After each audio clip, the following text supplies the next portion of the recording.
Yesterday, this person reached the place they spent their entire life running from. Rock bottom did not arrive with noise or drama. It arrived quietly, like a door closing inside the soul. The world did not end, but the illusion did. The image they had built of themselves, strong, superior, untouchable, collapsed in a single moment of unbearable clarity. Pride was the armor they wore to survive. It gave them direction, ambition, and a sense of worth. But pride, when it becomes identity, demands constant proof. It forces a person to perform strength rather than live truth. Yesterday, that performance failed, and with it, the fragile structure holding everything together gave way. At rock bottom, there is no audience, no validation, no role to play, only the raw encounter with the self they have avoided, the frightened, insecure, longing part buried beneath achievement and control. This is the moment most people mistake for destruction. But psychologically, this is initiation. When pride shatters, something ancient awakens. The psyche begins to reorganize itself. The false self can no longer lead. The shadow, the disowned weaknesses, fears, and unmet needs, steps forward, not to punish, but to be seen. What feels like humiliation is actually truth breaking through resistance. Rock bottom strips away borrowed identities. Titles lose meaning. Comparisons dissolve. What remains is the essential question: who am I when I can no longer impress, dominate, or escape? This question hurts because it has been postponed for years. Yesterday was not the end of this person's life. It was the end of a psychological lie. The collapse of pride is painful because it removes protection, but it also removes distortion. From this depth, a more integrated self can emerge, one that does not need to pretend strength, because it has learned endurance. True transformation does not begin with confidence. It begins with humility, the willingness to stay with discomfort long enough for insight to form. If this person does not rush to rebuild the old mask, if they allow this breaking to teach rather than harden them, they will rise, not higher than others, but deeper within themselves. Rock bottom is not punishment. It is a summons. And yesterday that summons was finally heard. Rock bottom is not the collapse of a life, but the collapse of a story the mind has been telling itself for years. It is not evidence that everything has failed. It is evidence that something false can no longer be maintained. Our life can continue even when meaning disappears, but the psyche cannot tolerate long-term self-deception. When that inner contradiction grows too large, the structure built on it begins to crack. What breaks first is not reality, but the image one has been desperately protecting. A psychological collapse feels like annihilation, because identity has been fused with performance, control, or superiority. When these are removed, the person does not simply feel unsuccessful. They feel erased. This is why rock bottom is so disorienting. The external world may still exist, relationships may still remain, opportunities may still be possible, yet internally there is a sense of nothingness. That emptiness is not death. It is the sudden absence of a false center around which the personality revolved. Life failure is practical and external. It involves loss of money, status, or direction. Psychological collapse is internal and symbolic.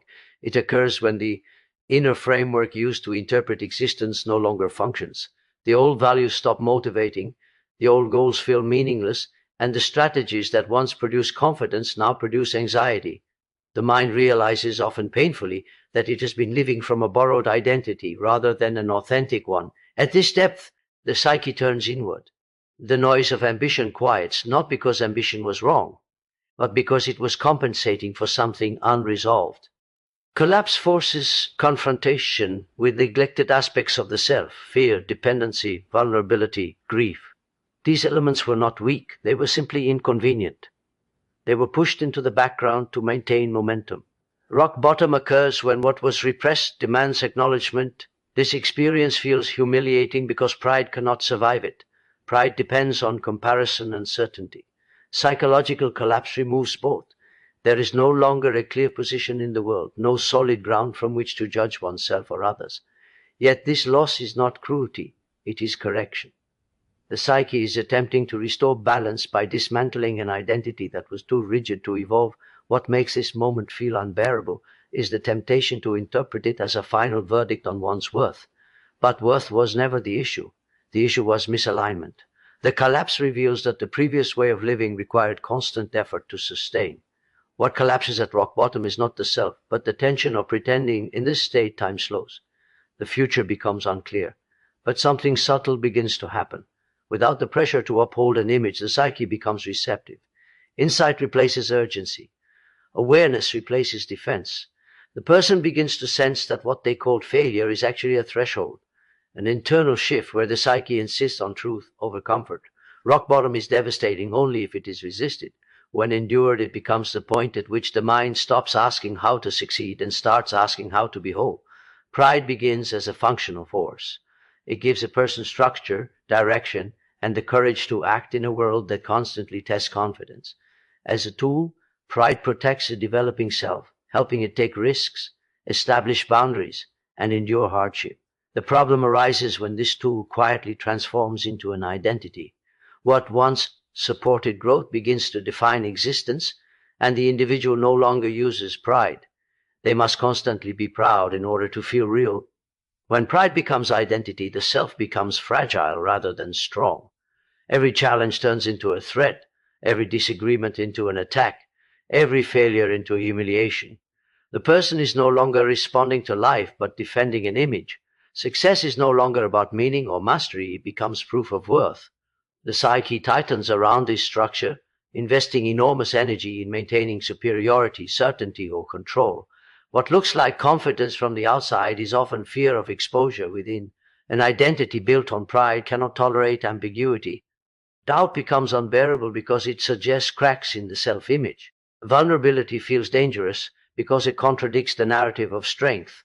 As a result, large parts of the inner life are exiled.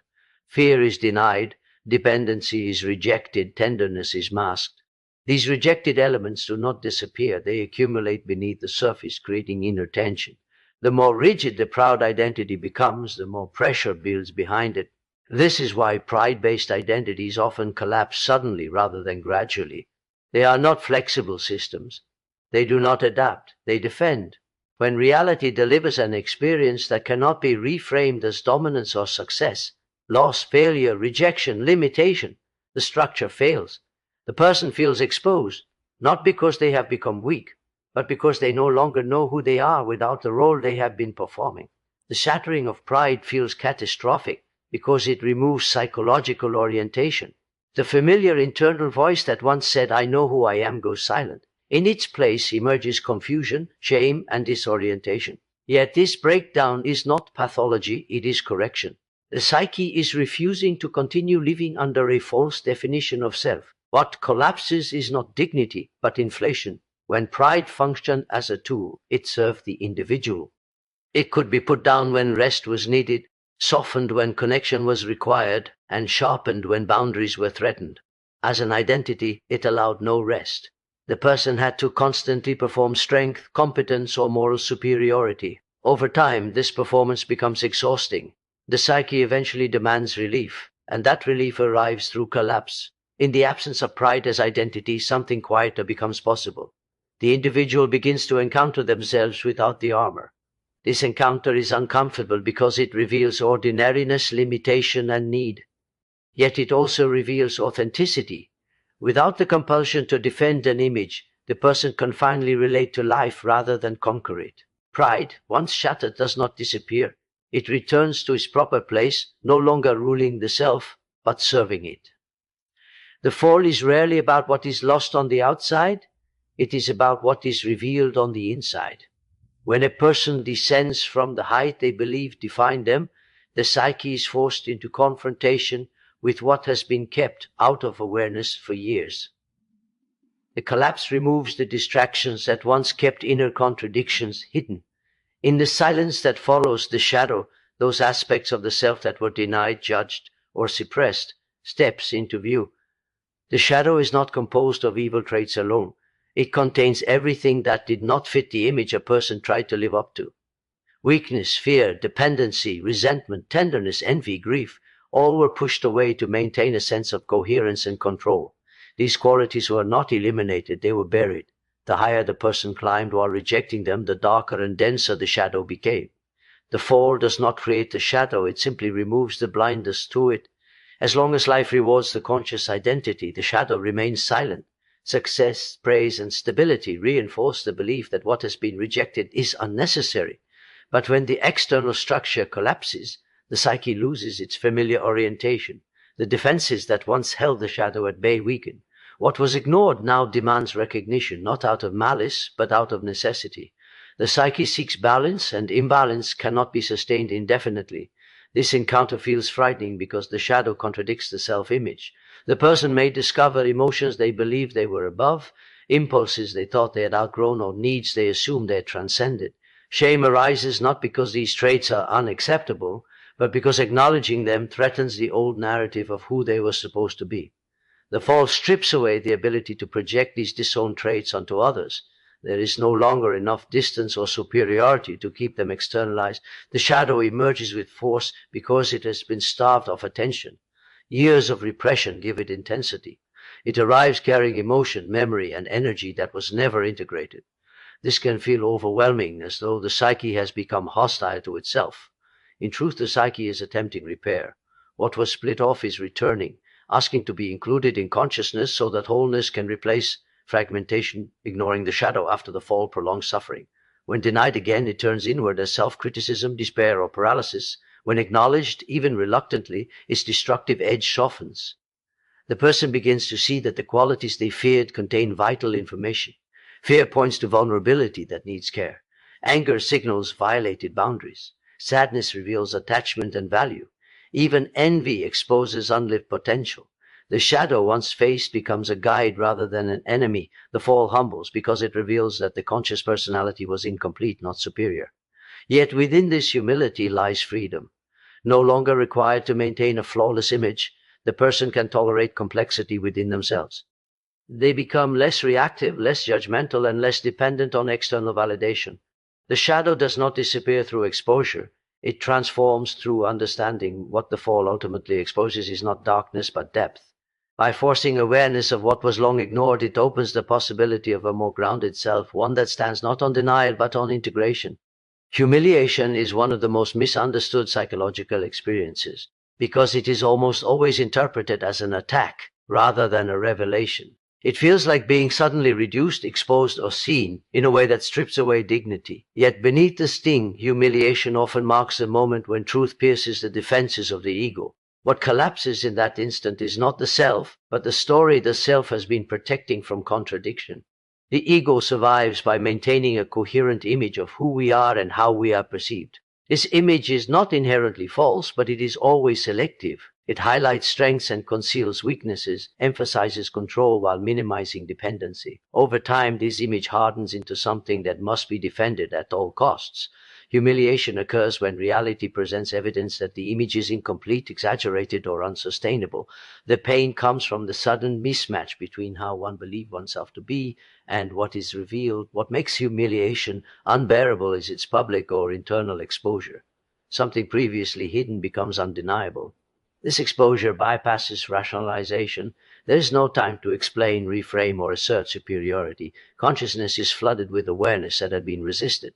In that moment, defenses fall away, and truth enters not as an idea, but as a lived experience. The psyche registers it viscerally, which is why humiliation is remembered so vividly. Humiliation is often confused with worthlessness, but the two are not the same. Worthlessness is an interpretation imposed after the fact. Humiliation itself is informational. It reveals limitation, dependency, ignorance, or vulnerability that had been disowned. The ego reacts with shame because it experiences this information as a threat to its authority. But the psyche is not trying to destroy the person, it is trying to correct distortion. When humiliation is avoided or denied, it hardens into resentment or defensiveness. The individual may double down on the false image, becoming more rigid and aggressive in its protection. This deepens inner conflict. When humiliation is endured without immediate retaliation or escape, it begins to transform. The person notices that despite the collapse of image, existence continues. Awareness expands. What once felt catastrophic begins to feel clarifying. Humiliation humbles because it forces the recognition that one is not as self-sufficient or invulnerable as imagined. This recognition, while painful, restores contact with reality. It dismantles inflation, the belief in exceptionalism that separates a person from others and from their own humanity. Through this dismantling, empathy becomes possible. One becomes less compelled to dominate or impress and more capable of relating. Truth entering consciousness is rarely gentle. It arrives when the psyche can no longer tolerate illusion. Humiliation marks the threshold where self-deception ends and awareness begins. The wound it creates is not meant to define identity, but to open perception. What follows depends on response. If the person listens rather than resists, humiliation becomes a teacher, not a verdict, and truth becomes something that no longer needs to arrive through collapse. The loss of ego is often feared because it feels like disappearance, as if the core of one's existence is dissolving. Yet what is actually lost is not the self, but the rigid structure that once claimed ownership over it. Ego is a necessary organizer of experience, but when it becomes over-identified with control, certainty, and image, it narrows the psyche. Its loss is not annihilation, it is an opening. In that opening, something more balanced and authentic can begin to take form. When ego dominance weakens, the mind no longer filters experience solely through the need to protect an identity. Reactions slow. Defenses soften. The constant internal narration of who I am loses urgency. This creates space, psychological room where neglected aspects of the self can emerge without immediately being judged or suppressed. What was once pushed aside as irrelevant or threatening now has permission to exist, and integrate itself is not built by adding new traits, but by reconnecting what was split apart. Ego loss allows this reconnection because it reduces internal hierarchy. Previously, certain qualities were elevated while others were dismissed. Strength was valued over sensitivity, independence over need, certainty over doubt. Without ego insisting on dominance, these opposites can coexist. The psyche becomes less polarized, less driven by compensation, and more capable of complexity. This process feels unsettling because the ego provided orientation. It told the person how to act, what to pursue, and how to measure success. When it loosens its grip, uncertainty arises. Old motivations fade before new ones have formed. This in-between state can feel empty or directionless, but it is not pathological, it is transitional. The psyche is reorganizing itself around wholeness rather than image. In this space, emotional truths surface. Grief that was postponed, fear that was denied, longing that was dismissed all find expression. The person may feel more exposed, but also more real. Without ego demanding coherence at all times, contradictions are tolerated. One can be strong and afraid, capable and uncertain, independent and connected. Integration does not eliminate tension, it allows tension to exist without fragmentation. Loss of ego also alters relationships. Without the need to defend status or superiority, interaction becomes less transactional. Listening deepens, empathy grows. The person no longer needs others to confirm their identity because identity is no longer a performance. This shift often brings humility, not as self-negation, but as accurate self-perception. One recognizes limits without shame and strengths without inflation. The integrated self that emerges is quieter than the ego-driven one. It does not demand constant recognition or validation. Its confidence is grounded, not asserted. Decisions arise from alignment rather than anxiety. The self is resilient because it is flexible. It can adapt without collapsing because it is not built on denial. Loss of ego is not the final stage of development. It is a recalibration. Ego returns, but in a different role. No longer ruler of the psyche, it becomes a mediator between inner truth and outer reality.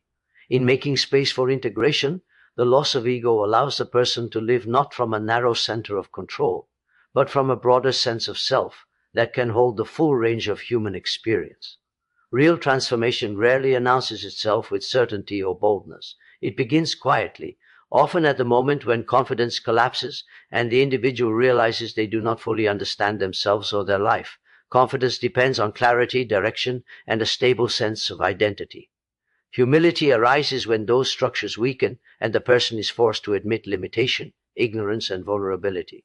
This admission is not failure, it is the psychological doorway through which genuine change enters. Confidence is outward-facing. It organizes behavior, drives action, and projects assurance.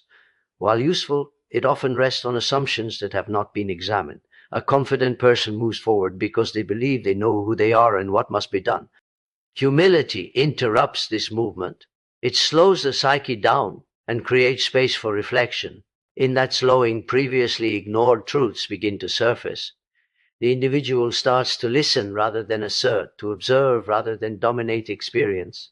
Humility is painful because it dismantles the illusion of control. It confronts the person with the reality that effort alone cannot resolve everything, that willpower has limits, and that identity is less solid than once believed. This confrontation strips away psychological inflation, the belief that one is exempt from uncertainty, contradiction, or dependency. What remains is a more accurate perception of the self as incomplete, developing, and influenced by forces beyond conscious command. Transformation requires this accuracy. Without humility, change becomes cosmetic. The person modifies behavior while preserving the same underlying assumptions. They seek improvement without insight, success without self-knowledge. Humility, by contrast, opens the psyche to learning. It allows the person to question long-held beliefs, recognize patterns of avoidance, and acknowledge emotional truths that were previously defended against. This openness is what makes transformation possible. When humility enters, resistance softens. The need to appear strong or capable loses urgency. The individual can stay with discomfort instead of immediately escaping it. They can tolerate confusion without rushing to premature conclusions. This endurance is crucial because real transformation unfolds slowly. It requires time for new meanings to form and for old identities to loosen their grip. Confidence seeks resolution. Humility allows process. Humility also alters the relationship to failure. Instead of interpreting setbacks as threats to worth, they become sources of information. Each mistake reveals something about unmet needs, unrealistic expectations, or unconscious motivations. This shift transforms failure from an enemy into a teacher. The psyche becomes curious rather than defensive, receptive rather than rigid. As humility deepens, a different kind of strength emerges. It is quieter and less performative. It does not rely on certainty, but on adaptability. The person becomes grounded not because they feel invincible, but because they can remain present in uncertainty. This presence fosters integration as disparate parts of the self are allowed into awareness without judgment. Confidence may return later, but it is no longer the foundation. When it does reappear, it is informed by humility rather than denial. It serves life instead of controlling it. Real transformation begins where the ego stops insisting and the self begins listening, allowing growth to arise from truth rather than image. So, if you find yourself stripped of certainty, humbled by circumstances, and unsure of who you are becoming, do not rush to recover the old confidence. Stay with the humility. Let it teach you what strength once hid from you. What is forming now is not louder, not grander, and not designed to impress, but it is real. And what grows from humility does not collapse when life tests it, because it was shaped by truth rather than image.